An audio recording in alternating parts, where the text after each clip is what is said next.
सच्चिदानन्दरूपाय विसत्पाद्रित्रवे त्रपत्रय विनाशय श्रीकृष्णाय वयं नमः श्रीकृष्णाय वयं नमः नारायणं नमस्कृतं नरं नरोत्तमं देवीं सरस्वतीं व्यासं त्रतुज्जयमुदीयते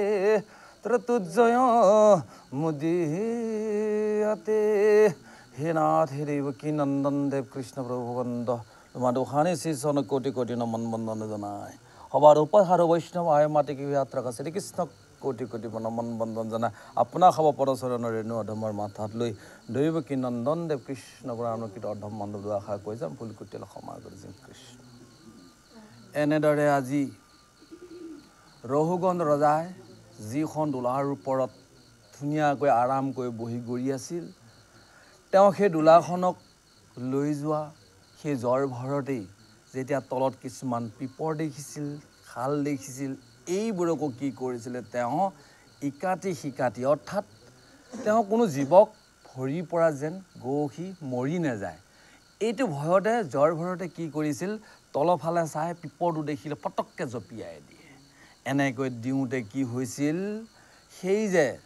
চৌদোলাখন বাৰে বাৰে ধলংধপৰ কৰাৰ কাৰণে আজি কি কৰিলে কোনে মোৰ আজ্ঞাক নামানাৰ কাৰণে এনেদৰে ধৰল লটং পটং কৰিছে এই কাৰণে আজি তেওঁৰ ৰজা ক্ৰোধত আজি সকলোকে দুলীয়া সকলক দৰে হোৱা তৰবৰ কলে কোনে এনেদৰে লৰচৰ কৰিছে বুলি ৰহুগণ ৰজাই সেই দোলা মানে এডাল ধুনীয়াকৈ বাৰীডাল লৈ নহ'ব কি ধুনীয়াকৈ বনাই থৈ দিয়ে আমি দেখিছোঁ আমাৰ বৰতাহঁতৰ ঘৰতে আছিলে সেইডালতে বহি আছে আৰ কৰি থৈ দিছে আৰু যেনেদৰে আগতে ছোৱালী আনিব তাতে যায় নহয় বাৰু সেইখনক কৈ আছে যে লৰচৰ হোৱাৰ কাৰণে আজি সকলোকে দুলীয়াসকলে মানে দুলীয়া মানে যিখনে কান্ধত লৈ গৈছে সেইসকলক ভাৱৰীয়াসকলক আজি কৈছে এনেদৰে গালি দিছিল বুলি পৰীক্ষিত কৈ আছে হয় অৰাম দন্দিবা কদৰে আতি বিনাবে ৰাজাত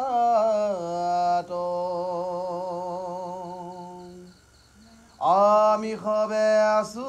পুনু তোমাৰ জ্ঞাত সাৱধান কৰি আছো বহিবে বিমান নাহি খনে কেতে আৰু আমাত সন্ধান সম্প্ৰতি লগাই আছা বিমানত যাকো নপাৰুই আৰু লগে আমি বহিবা কওঁ ডাঙৰ শৰীৰ আৰু বহল বিপৰীত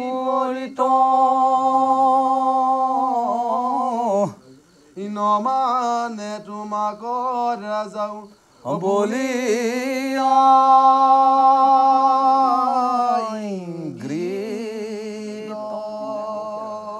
আজি ৰজাৰ দোলনক লৈ যোৱা দুলাৰীয়াকেইটা ভয়তে আজি ৰহুগণ অৰ্দান কৈছে হে ৰজা তোমাৰ আজ্ঞা মানিতো আমি সাৱধানে যে সেইডাল লৰচৰ নোহোৱাৰ কাৰণে আমি লৈ গৈ আছোঁ কিন্তু আমাৰ লগত থকা এইজন শৰীৰটোৰ ডাঙৰ বহুতো বলো আছে কিন্তু তোমাৰ ৰজা হিচাপে ই অকণমানো তোমাৰ ইংগিতটোক বুজি নাপায় আৰু সেইকাৰণে কোনোবা এটা জেগাত কি কৰে ধুমাধুম যাব বিচাৰে ক'ৰবাত জপিয়াই যাব বিচাৰে এনেদৰে আজি কি কৰিছিল আপোনাক ৰজা বুলি নাভাবি এনেদৰে তেওঁ কৰি আছিল বুলি আজি লগৰীয়া কেইজনে ভয়তে আজি ৰজাক এনেদৰে কৈছিল বুলি বৰ্ণন কৰিছে অৰাম কতো বেগ দিয়া যায় আমাক সঘাই কতো থমকীয়া বহি থাকে বাট চাই নিদিবাই আমাক দুখ ইহাৰ লগত শুনি হেন ৰহুগণে চিন্তিলন্ত মন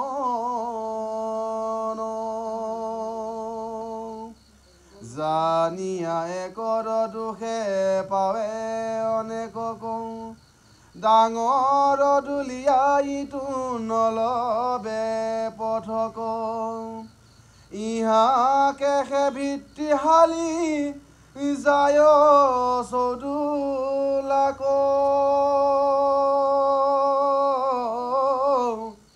ইনমানে নিপতি বুলি পামৰে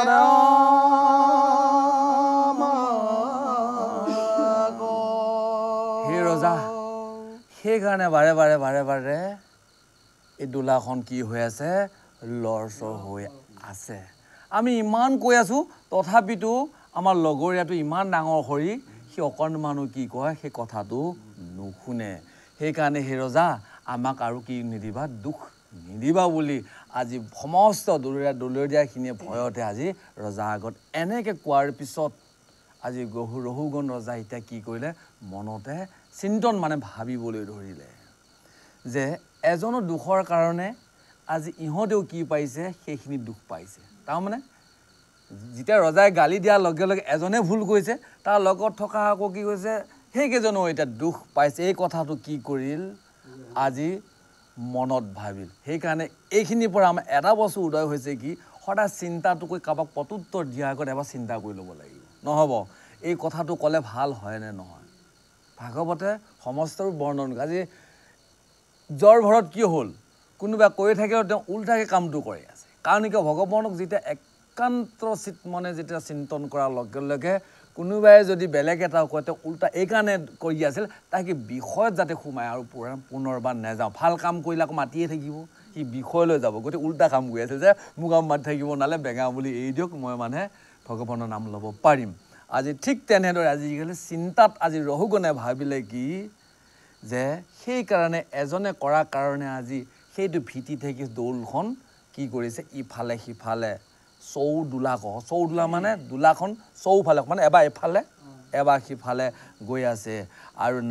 নেমানে নিপতি বুলি পামৰে আমক আৰু ই এজনে মোক আজি ৰজা বুলি মানা নাই বুলি এতিয়া ৰহুগণ ৰজা মনতে এই কথাষাৰ চিন্তা কৰিছিল মোক দাসীটো দুখ নাই আখম বাৰঠাই এতেকে বোলন্তে কিছু কুধ চলি যাই অৰামু যদি ৰাজাই আছো জ্ঞানী হব কয়ো পাখি তথাপি ঢাকিল বুদ্ধি গুণ তমগুণে আখি নিজতে ঢাকি যিটো বয় বিমান নেদেখে ব্ৰণিক যেন ভস্মৰ নিদান হেন ব্ৰাহ্মণক সিটো নিপতি বোলে শুনা ভাষা মোৰ বচন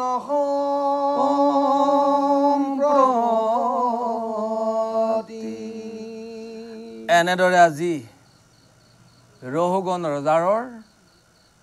কি হ'ল বোলে ক্ৰোধটো খংটো আৰু বেছি বাঢ়িল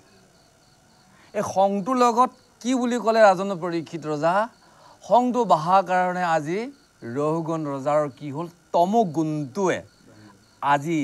যিটো বুদ্ধিক লৈ পেলাই তেওঁ জ্ঞানী হ'ম বুলি তেওঁ যাত্ৰা কৰিছিলে সেই জ্ঞানটো সত্যনাশ হৈ গ'ল অৰ্থাৎ বেয়া হৈ গ'ল এতিয়া সেইকাৰণে আমি যদি কথাটো লক্ষ্য কৰোঁ আমাৰো ক্ৰোধ লোভ মোহ কাম ক্ৰোধ মদ মাৎসাৰ্য যিটো হৃদয় যিখন মনৰ পৰা এই ছটা ঘোঁৰা বহুত যে গৈ থাকে ইয়াক সমাপ্তি কৰিবলগীয়া হ'লে আমি ভাগৱতৰ আশ্ৰয় ল'ব লাগিব সবচে আমি ভাগৱতৰ আশ্ৰয় লওঁতে আমাৰ সবচে প্ৰথমতে আমাক কি বিনাশ হয় আমি যিবোৰ পাপ কৰ্ম কৰি থকা যায় এইবোৰ প্ৰথমতে কি প্ৰায়শ্চিত্ত হয়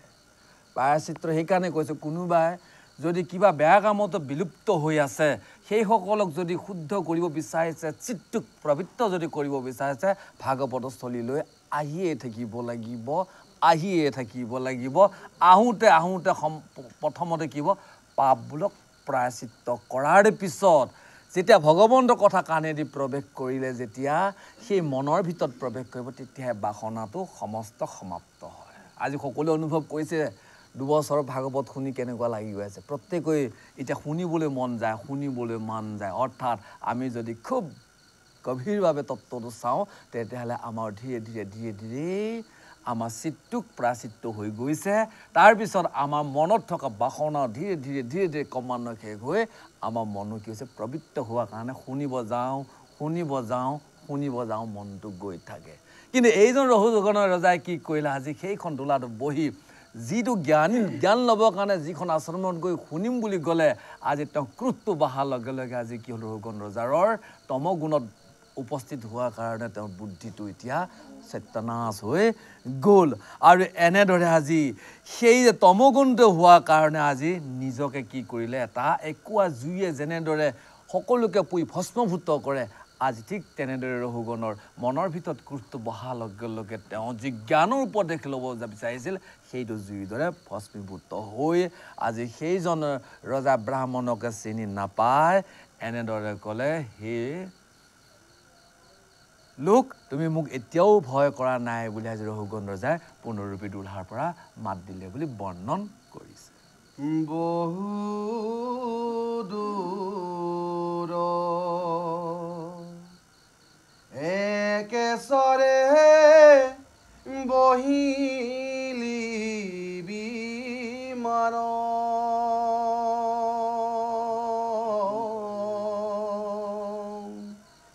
অভাগৰে পিৰিলে তোক দেখুবি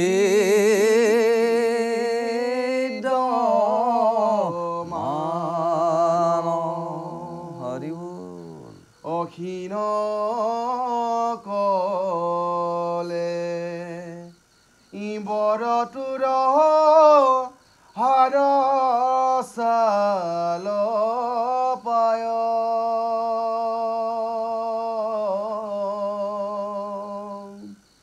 অবুহা ভৈলি হেন দেখো বয়স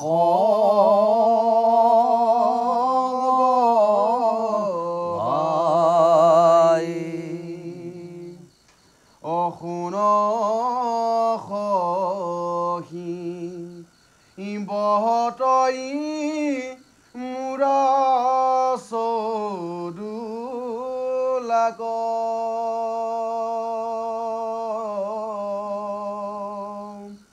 অয়কাই যে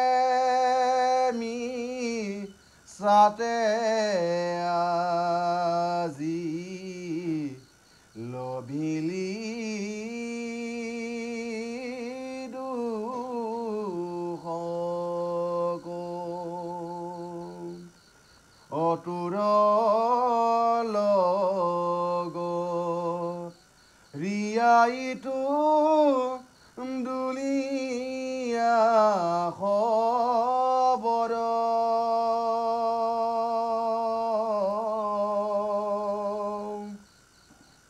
অজানিলো না হিকে দুখ বয়স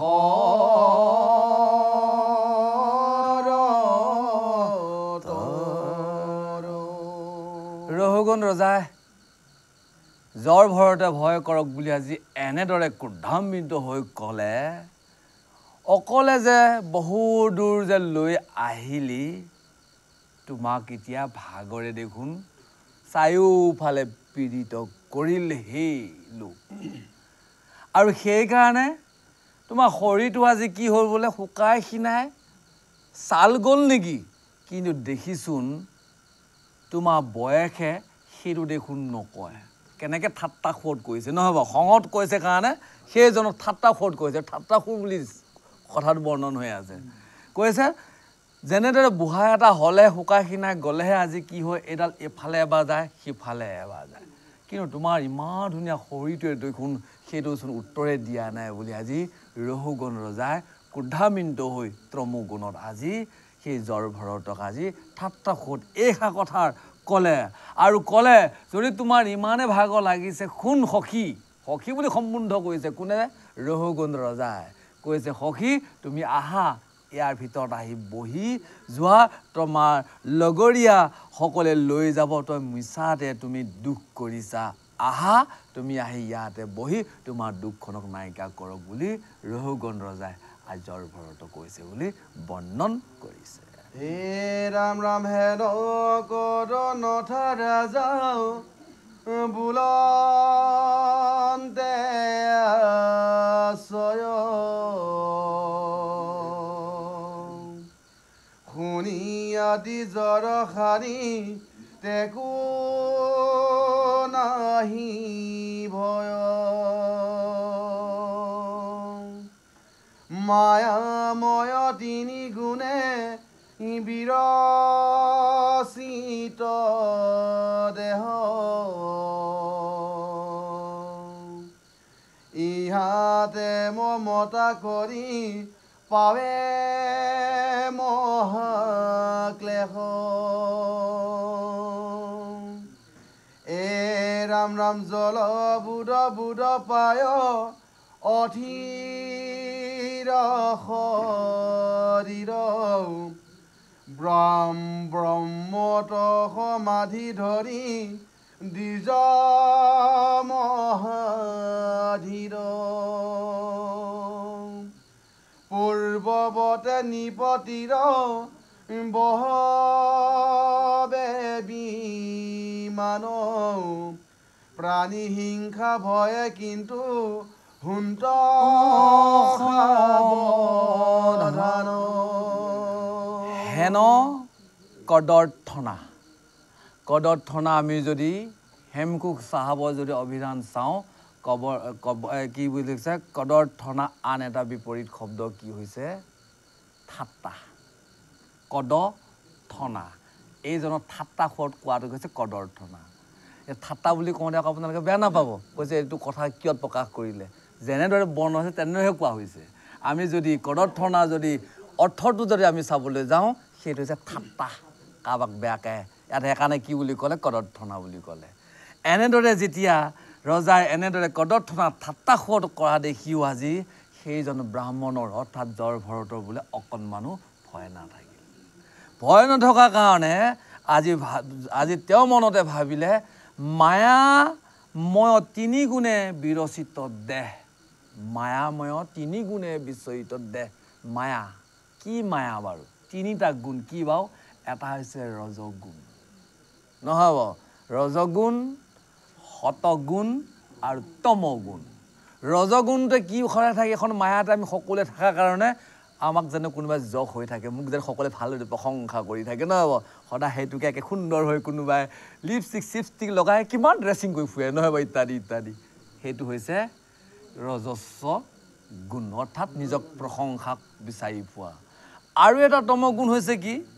নহ'ব কেনেদৰে ক'ত কেনেকৈ কাৰোবাক থক প্ৰবঞ্চনা কৰি নিজক প্ৰাণ প্ৰতিষ্ঠা কৰি আৰু বহুত বহুত বহুত তমগুণত আৰু সৎগুণত কি কৰি আহে সদায় ভগৱানক সেৱা কৰি প্ৰাৰ্থনা কৰে প্ৰভু মোৰ পাপবিলাক নাইকিয়া কৰক মোক কৃপা কৰক ইত্যাদি ইত্যাদি ইত্যাদি আমি পাই আহিছোঁ একাশীবিধ ভক্তি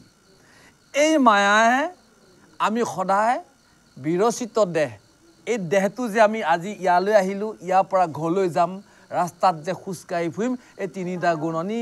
টাইম গোটেই ব্ৰহ্মাণ্ডনত নেদেখাকৈ ঘূৰি আছে আমাৰ গাতে এই সমস্তবোৰ গুণ লাগি থাকে আৰু সেইকাৰণে আমি এই তিনিটা গুণত থকাৰ কাৰণে আমি কি পাওঁ সেইটো মমতা মানে চেনেহ নহ'ব মমতা মানে চেনেহ চেনেহত আমি কি কৰোঁ দেহটো ভালে থাকক বুলি চাবোন তামোনো লগাওঁ ইত্যাদি ইত্যাদি নহয় বাৰু নিজৰ জখো বচাওঁ ইত্যাদি ইত্যাদি এইটোত আমি চেনেহত থাকোঁতে ভাল খাওঁ শক্তি হওক বুলি খাওঁতে চুগাৰে পাই যায় এনেদৰে এই তিনি গুণত লগ লাগি থকাৰ কাৰণে আমাৰ দেহটো এদিন মহাক্লেশ পায় মমতাৰ কাৰণে পায়নে নাপায় বাৰু জিভাখন ভাল লাগক দেখো খাওঁতে নহয় বাৰু আহি গ'ল চুগাৰ আহি গ'ল তেতিয়া দুখ পালোঁ এই কথাটো আজি জ্বৰ ভৰতে এই কথাটো চিন্তন কৰিছে কাৰণ এইটো জীৱন বোলে অথিৰ জীৱন জলৰ বুদবুদ অথিৰ মানে খুব খন্তেকীয়া কোন মুহূৰ্তত কোন ছেকেণ্ডত আমাৰ শ্বাসটো বন্ধ হৈ যাব তো কোনো ভৰসা নাই ই পানী নলকা এটা যেতিয়া লিকেজ হওঁতে টপককৈ পৰি থাকে আমাৰো এনেদৰে আমাৰ এইটো কি হৈছে দেহ কিন্তু আজি এইজন জ্বৰ ভৰতেও আজি কি কৰিছে সেই ব্ৰহ্মত সমাধি ধৰি তাৰমানে জ্বৰ ভৰতে কি কৰিলে কোনদিনাখনো যাব লাগিব পূৰ্ব দুটা জন্মৰ কথা মনতে পৰিল আকৌ এইবাৰো যদি এনেখিনি পাপ কৰে আকৌ নৰকলৈ বাৰে গৈ থাকিব লাগিব এইটোকে ধৰি আজি কি কৰিছিল দ্বিজ মহাধীৰ বহুত ধৈৰ্যশীল ধৰি আজি সেই জ্বৰ ভৰত ব্ৰাহ্মণজনে মহাধৈৰ্য ইমান ঠাট্টা বিদ্ৰোহ কৰিছে ইমান গালি দিছে কোনোবা কাটিবলৈ গৈছে তাকে কৈছে মহাধীৰ অৰ্থাৎ ইমান ধীৰ সুস্থি কৰিলে এজন ব্ৰাহ্মণে আজি সেই পূৰ্বৱতে যেনেদৰে তেওঁ পূৰ্বৱতে নিপতিৰ বহে বিমানে যেনেদৰে জ্বৰ ভৰতে পূৰ্বত ৰজা হওঁতে যেনেদৰে ভগৱন্তক সদায় আৰাধনা কৰি যেনেদৰে বহিছিল সেইটোকে আজি সাৱধান হৈ জ্বৰ ভৰতে বোলে কোনো প্ৰাণীৰ প্ৰতি হিংসা নকৰি তেওঁ সদায় এটা মহা ধীৰ সুস্থি হৈ ব্ৰহ্ম সমাধি ধৰি এনেদৰে আচৰণ কৰিছিল বুলি সুকে পৰীক্ষিতক বৰ্ণন কৰি আছে পুনৰ বিগাতি হুৱে অদেখিবি মানক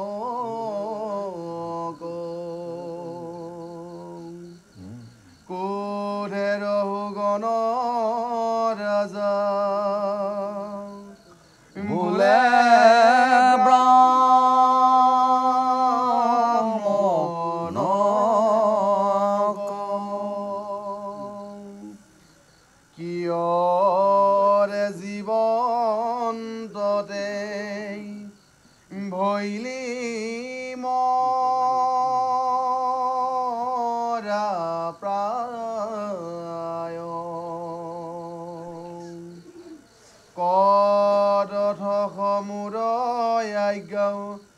লং হে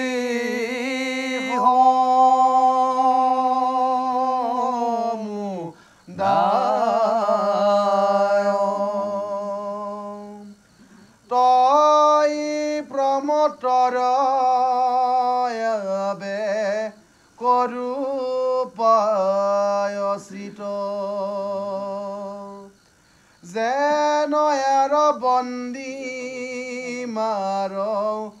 নহাই পৃথিৱীত দণ্ডী প্ৰাণী যেন আনো প্ৰাণী কহিষাবে তোক আজি শিক্ষা দিবে লাগে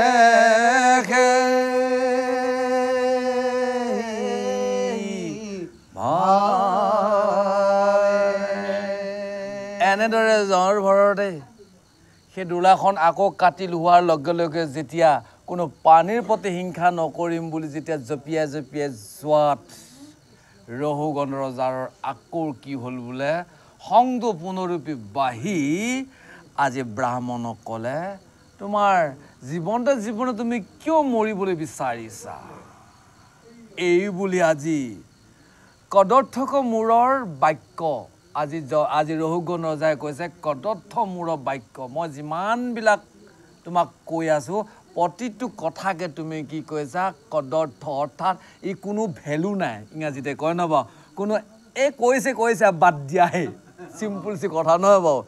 এইটো বোলে তুমি বাদ দিয়াহে বুলি তুমি কিয় নিজকে আজি মোৰ আজ্ঞাটোক নামানি তুমি কিয় তুমি সেই দুখত তুমি কিয় সোমাই গৈছা বুলি এনেদৰে আজি ক'লে তোমাক মই এতিয়া এনেকুৱা প্ৰায়চিত্ত কৰিম বুলি কৈছে প্ৰম উত্তৰ অৰ্থাৎ এনেদৰে তোমাক উত্তৰ দিম এই মুহূৰ্তত তোমাক প্ৰায়চিত্ত কৰিম তোমাক বন্দী কৰি এইখনে পিঠিতেই যেন মাৰিম যেন কোনেও নাখায় আৰু এনেদৰে কোনো প্ৰাণীও যেন ৰজাৰ কথাক মানে নামানাকৈ নাথাকে এনেদৰে তোমাক আজি শিক্ষা দিম এই ভাৱত বুলি আকৌ পুনৰূপী ৰহুগণ ৰজাই জৰ ভৰতক এনেদৰে বহুত কদৰ্থৰ বাক্য কৈছিল বুলি বৰ্ণন কৰিছে অৰাম দণ্ডি লেখে ভাল মতে বহি বিচৌদুল শুনি হে নদী জবৰে নিপতিৰ বোল দেখিলা দেহতয় অভি ইমান বিপৰীত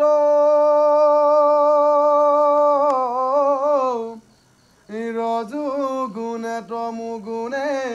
গৰ্ব বাহে নিত এতেকে হৰিৰ পীৰ ভকত সবা কওঁ কৰে তিৰস্কাৰ বৰ মানি আপোনাক যোগেশ্বৰ সমস্তৰ পথত ইহাৰ অতিশয় ৰূপে লৈবো হুৱে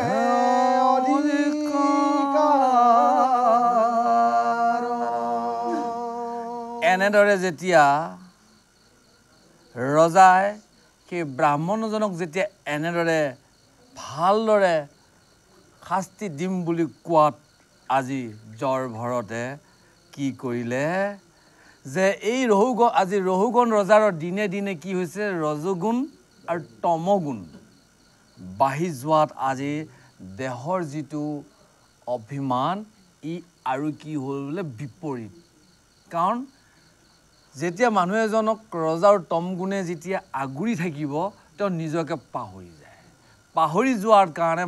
যি মনুষ্যৰ যিটো চেহেৰা যিটো স্বৰূপটোৰ পৰা অতিক্ৰম কৰে চাবচোন বাৰু কাৰোবাৰ যদি খুব খঙাল হয় আৰু ধন গৌৰৱত যদি খুব মানে মতলীয়া হৈ থাকে নিজকে তাৰ আকৃতিটোৱে বদলি হয়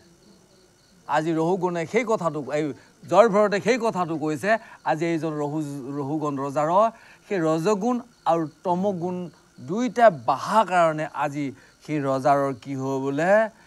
অভিমানৰ বিপৰীত অহংকাৰৰ যিটো বোলে তাৰ স্বৰূপটোৱে কি হ'ল বাঢ়ি গ'ল আৰু এনেদৰে এজন হৰি ভগৱন্ত সাধকক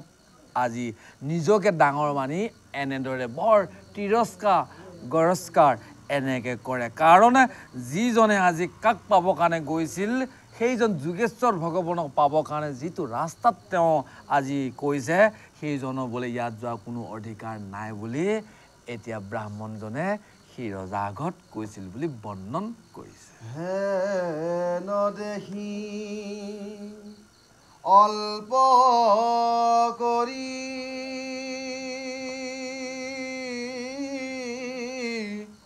হাকিয়া ব্ৰাহ্মণে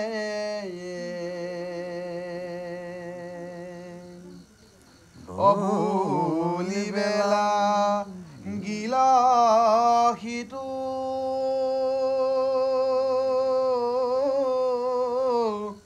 ৰাজা কতে খনে যিটো বুলি আশা তই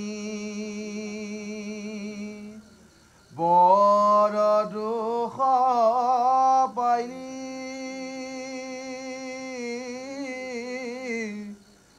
অনেক দূৰক লাগি বিমানব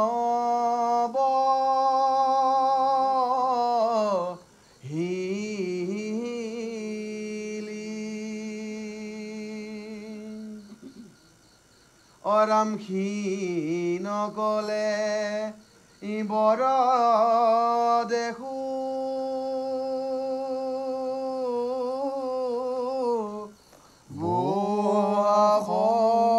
সময়ত অহা সময়ত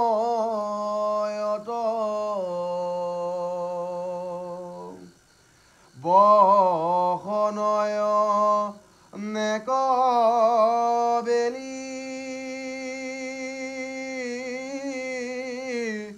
অকলে দুখত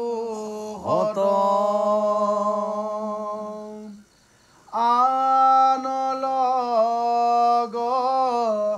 ৰিয়াটোৰ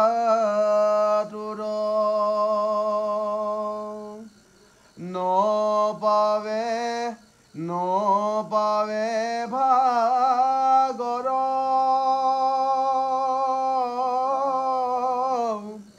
শুনাই ছয় গোটা প্ৰশ্নৰ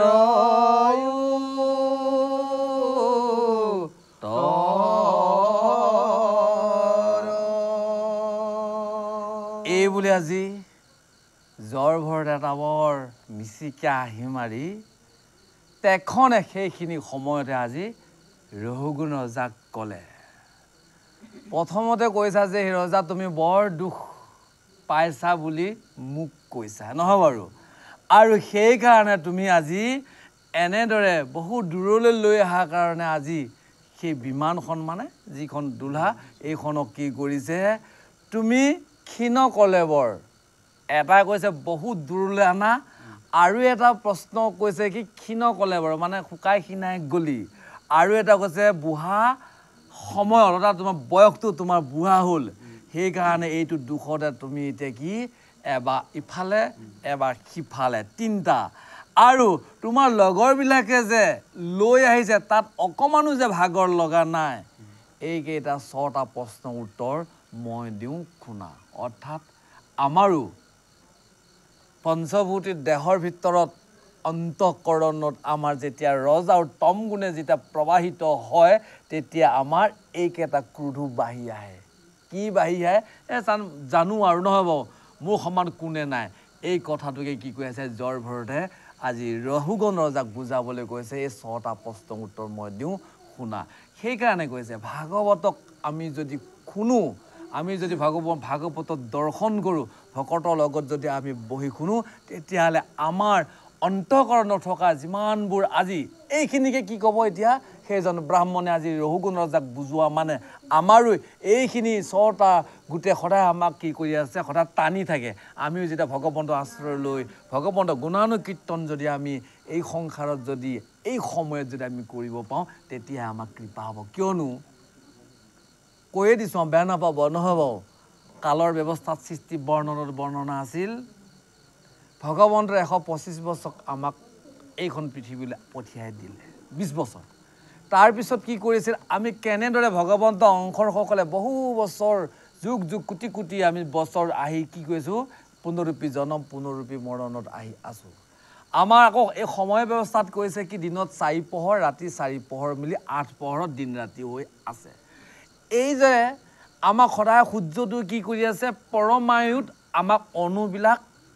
চেলবিলাক আমাক নাশ কৰি আছে আৰু আমি এই দেহত আমি কৈছোঁ ত্ৰাসৰ কেতু এদিন ধীৰে ধীৰে ধীৰে ধীৰে আমি কি কৈছোঁ বুঢ়া বয়সলৈ হৈ থকা নাজানো সূৰ্য কিৰণে আমাক সময় আমাক চববিলাক জীৱৰ আমাৰ কি কৈছে আয়ুসবিলাক হৰণ কৰি আছে আমি এতিয়া যদি আমি এই কথাখিনি জানি আজি ইয়াতে আমাৰ যি 24 ঘণ্টা আহে 24 ঘণ্টাত যদি আমি এক সময় যদি আমি দিওঁ কেনেবাকৈ যদি আমি এই নৰেশ্বৰ দেহ ত্যাগ কৰি যদি আমি জমপুৰীত সোমাই যাওঁগৈ তেতিয়াহ'লে তাত বোলে এদিন কিমান হয় জানেনে বাৰু আমাৰ 365 দিনৰ যিটো 6 মাহ 6 মাহত এদিন তাতেহে হয় এটা দিন তাতেহে হয় বা দিন কিমান দীঘল জমে কিমান কোবাব নহয় বাৰু আকৌ ৰাতি ঠিক 6 মাহত এৰাতি হয় জমে কিমান টকনিয়াব গতিকে এইবোৰ যদি কষ্ট যদি আমি পাব নালাগে তেতিয়াহ'লে আমি 24 ঘণ্টাৰ ভিতৰত যদি এক পল সময় যদি আমি ভগৱন্তৰ আশ্ৰয় লৈ তেওঁৰ কথাক যদি শুনিব পাওঁ তেতিয়াহ'লে আমাৰ শৰীৰৰ ভিতৰত মনৰ ভিতৰত থকা যিমানবোৰ আমাৰ 6টা ৰিপু তেতিয়াহে আমাৰ বিনাশ হ'ব আৰু সেইকাৰণে আজি ৰহুগণ ৰজাক আগত আজি জ্বৰ ভৰতে কৈছে ৰজা মই তোমাৰ 6টা উত্তৰো দিওঁ শুনাচোন বুলি আজি বৰ্ণন কৰি আছে অৰাম বিচাৰত ভাৱ নাহি তো জগতত এতে কেবাগৰ কৈতয় আছয় ব্ৰহ্মত শূন্য হেন চলিবাক আছে কোন ঠাই জাত ব্যাপী আছে আত্মা চলন যায় বিধ যোৱা কদাচিত নাহিকে আত্মাৰ বদল নাহিকে চিৰকাল বুজি তাৰ অৰাম ৰামেকে পৰমাত্মা সংহ দিতে একো নাই আত্মাৰ ডাঙৰ সৰু বিচাৰি নাপাই হে ৰজা যদি জগতত যদি বিচাৰি চোৱা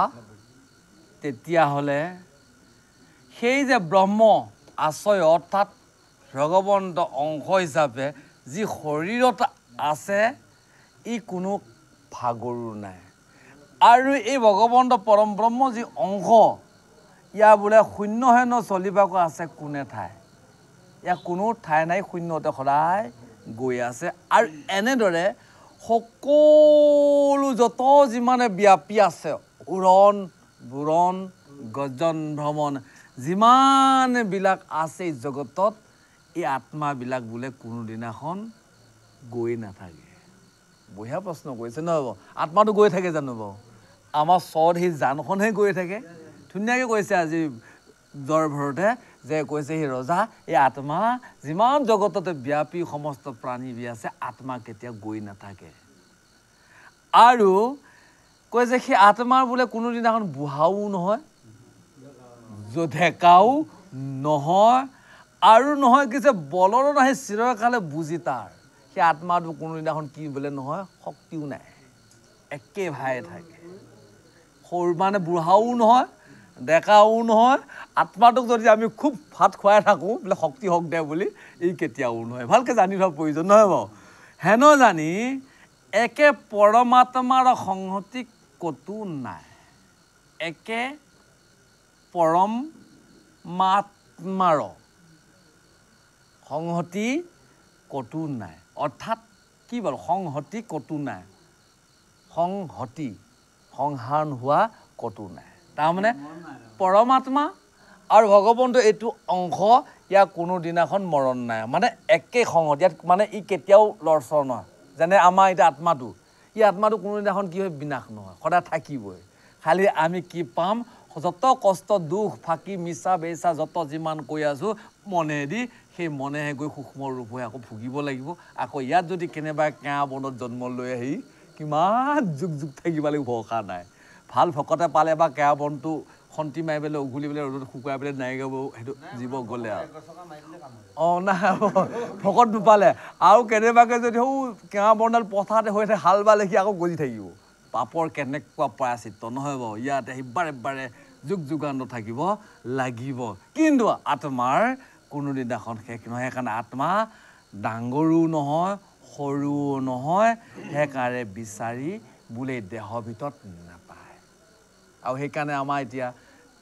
58 নম্বৰ পদত ক'ত লিখা আছে শ্ৰীকৃষ্ণই অৰ্জুনক কোৱা নাই জানো যে আত্মাটো সুষুম্না নাড়ীডালৰ লগত আপ ডাউন কৰি থাকে ক'ত কৰি থাকে ইয়াৰ পৰা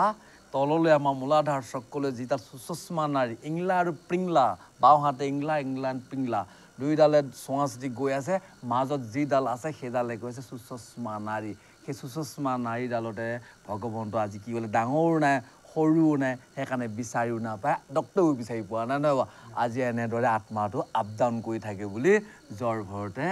আজি ৰঘুগণ ৰজাক বুজাই আছে হেন পৰমাত্মা মই অনাহি মোৰ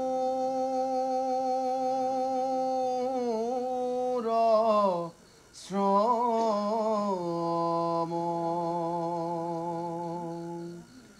পণ্ডিতে আত্মাত কিছু নেদেখে বিষম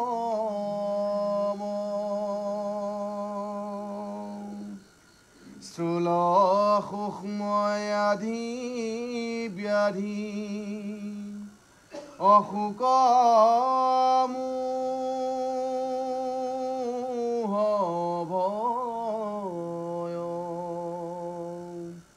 ক্ষুধা তৃষ্ণায় আদি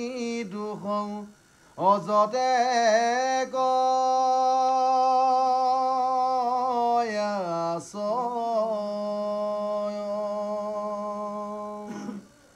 দেহৰ লগত যিটো কৰে অভিমান তাহা নই সব দুখ দেখি বিদ্ৰমান নাহি মোৰ সংগ ইটো দেহৰ লগত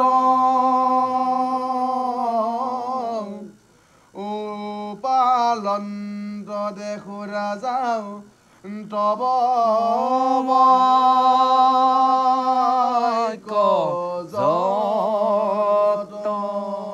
হে ৰজা সেই পৰমাত্মাৰ অৰ্থাৎ ভগৱানৰ যিটো আত্মা এই আত্মাটো বোলে মই নাহি মোৰ শ্ৰম এই আত্মাটো কোনোদিনাখন ভাগৰ নেলাগে সেইকাৰণে জনা লোকসকলে বা মহাজ্ঞানীসকলে সেইকাৰণে কি নেদেখে সেই আত্মাটোৱে দুখ পাইছে বা দেহাটোৱে কিবা দুখ পাইছে এইটোক বোলে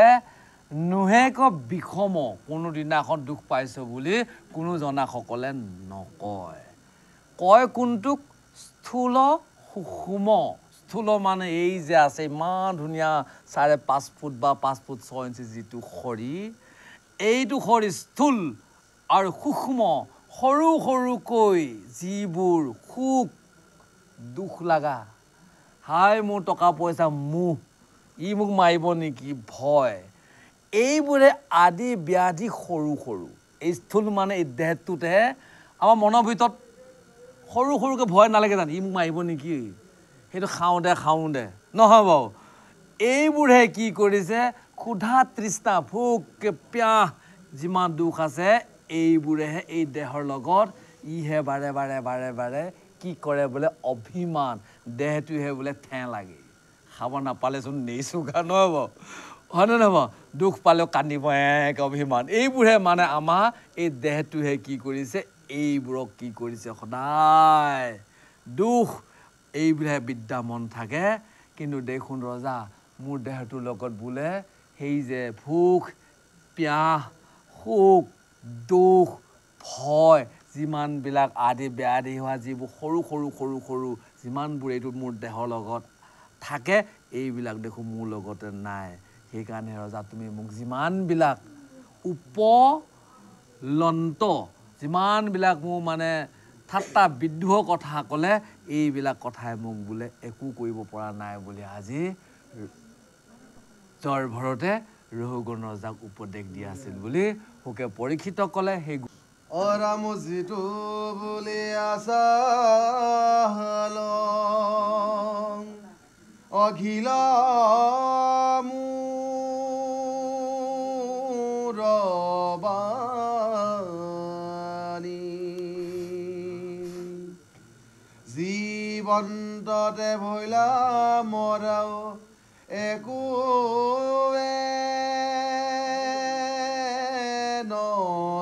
নজানি ইহাৰ উত্তৰ কহো গাঁওক সকলো অশুনি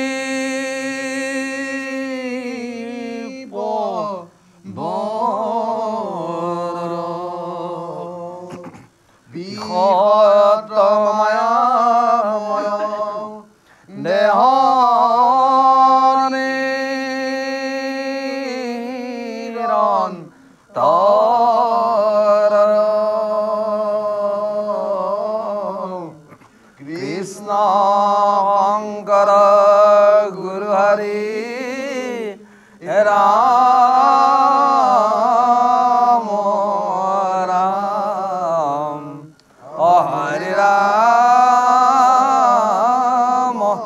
ৰাম ৰাম জয় কৃষ্ণ ভাগৱত ভগৱান কি জয় হো ভগত বৎসল ভগৱান কি জয় হো এনেদৰে হে ৰজা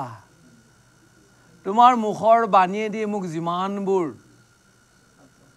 লংঘিলি অৰ্থাৎ যিমানবোৰ মোক কদৰ্থনা বাক্যৰে কথাবিলাক কলা এইবোৰ বোলে তুমি একো নেজানি জীৱনতে তুমি কি কৈছা মৰা নিচিনা হোৱা আৰু সেইকাৰণে হে ৰজা ইয়াৰ উত্তৰটো দিওঁ কাৰণ যিমান দেহৰ এই বোলে বিষয় মায়া নিৰন্তৰে থাকে অৰ্থাৎ এই দেহটোতহে এইবোৰ বিষয় সদায় থাকে সেইকাৰণে মহাপুৰুষ মাধৱদেৱে কৈ থকা নাই জানো বাৰে বাৰে আমি যদি মায়াৰ পৰা যদি পৰিত্ৰাণ পাব বিচাৰিছোঁ ভগৱন্তক আমি কি বুলি ক'ব লাগিব জানেনে বাৰু তেতিয়াহে আমাৰ মনৰ পৰা এই দেহৰ ভিতৰত যিমানবোৰ লোভ মোহ কাম ক্ৰোধ সুখ দুখ বেজাৰ কান্দোন যিমানবোৰ আছে তেতিয়াহে সেই মায়াৰ পৰা পৰিত্ৰাণ পাব পাৰে বুলি আমাক কোনে গাই আছিলে মহাপুৰুষ মাধৱদেৱে গাইছিল তুমি সে চৈত্ৰ সনাতন ৰাম ৰাম ৰাম ৰাম ৰাম আমি অচেতন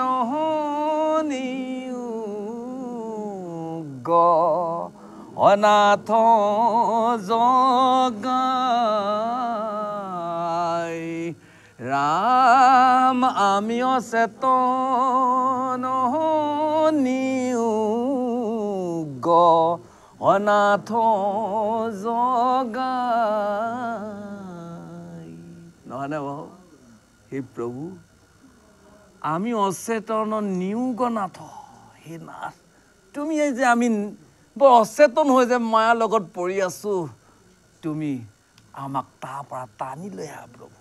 আৰু দি এবাৰ তুমি আমাক জগাই দিয়া তোমাক কৃপাত বাহ কেনেদৰে মানে অন্তঃকৰণ অন্তৰৰ পৰা মহাপুৰুষ মাধৱদেৱে নিজেই ভগৱন্তক গাই গৈছে আগত তেওঁ আজি শিষ্য হৈ আমি সমস্ত অসমীয়া জাতিক গাই আছোঁ প্ৰভু আমি এইখন বিষ্ণু মায়াত পৰি লৈ আমিও এইখনে ভুগি আছোঁ এবাৰ তুমি তোমাৰ চৰণ আমাক টানি নি এবাৰ আমাক জগাই দিয়া প্ৰভু তেতিয়া আমি বিষয়ৰ পৰা মায়াৰ পৰা পাৰ হ'ব পাৰিম এনেদৰে আজি ৰজাক কৈছে যিমানবিলাক দেহাত যিমানবিলাক মায়া সোমাই আছে ইয়াৰ উত্তৰটো দিম হে ৰজা শুনক বুলি অহা আমি দেওবাৰে গম পাম কি মায়াই থাকে তথাপি মহাপুৰুষ মাধৱদেৱৰ মায়াটোক আমি সেইটো কাৰণে ভগৱন্তৰ চৰণ আমি ক'বলৈ নাজানিব পাৰোঁ আমাৰ মহাপুৰুষ মাধৱদেৱে বৰ ধুনীয়া বস্তু দি থৈ গ'ল আমি মুখেদি ক'ব নালাগে না বহুত বিশেষ সুখী দিলেই হ'ল ভগৱন্ত একদম অন্তৰ্যামী তাৰ পৰা জানি তেওঁৰ মনটো যেতিয়া হিলি যাব আমাক তাৰ পৰা কৃপা দৃষ্টিৰে চাই বুলি ভাগৱতে বৰ্ণন কৰি আছে সেই গুৰু